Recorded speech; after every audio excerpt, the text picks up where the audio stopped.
కాకరకాయ టమాటా కూర ఎలా తయారు చేసుకోవాలో చూద్దాం. పావు కిలో కాకరకాయల్ని పొడుగ్గా సన్నగా తరుక్కొని అందులో సాల్ట్, పసుపు వేసి బాగా పిసకండి. చేదు ఇష్టపడే వాళ్ళు ఈ ప్రాసెస్ని స్కిప్ చేయొచ్చు. ఇప్పుడు దీంట్లో వాటర్ వేసి ఈ ముక్కలన్నిటిని పిండేసేయండి. ఇప్పుడు అసలైన పాయింట్, మనం కాకరకాయలు ఎంత తీసుకున్నామో అంతే క్వాంటిటీ ఉల్లిపాయలు, అంతే టమాటాలు తీసుకోండి. ఇప్పుడు కడాయిలో ఆయిల్ వేసి అందులో తాళింపు దినుసులు వేసి ఇందులోనే కాకరకాయ ముక్కలు, దీంతోపాటు ఉప్పు కూడా వేస్తే తొందరగా వేగుతాయి.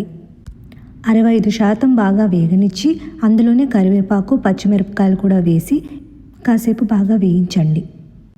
ఇప్పుడు దీంట్లో కట్ చేసుకున్న ఉల్లిపాయలు కూడా వేసి కారం, పసుపు, ధనియాల పొడి, జీలకర్ర పొడి, నిండుగా వెల్లుల్లిపాయ ముక్కలు వేసి 1 నిమిషం పాటు వేయించండి. తరువాత తరుక్కున్న టమాటాలు కూడా వేసి కొద్దిగా సాల్ట్ వేసుకొని మూత పెట్టి చక్కగా మగ్గించుకోండి. బొట్టు నీరు కూడా వేయకుండా మగ్గించుకోవాలి. టమాటాలు బాగా సాఫ్ట్గా ఉడికిపోయినప్పుడు జీడిపప్పు ఆర్ పల్లి పొడి వేసుకొని నిండుగా కొత్తిమీర కూడా చల్లుకొని ఒకసారి మళ్ళీ మూత పెట్టి ఉడికించుకుంటే మన కాకరకాయ కూర ready. Please subscribe to my channel for more videos.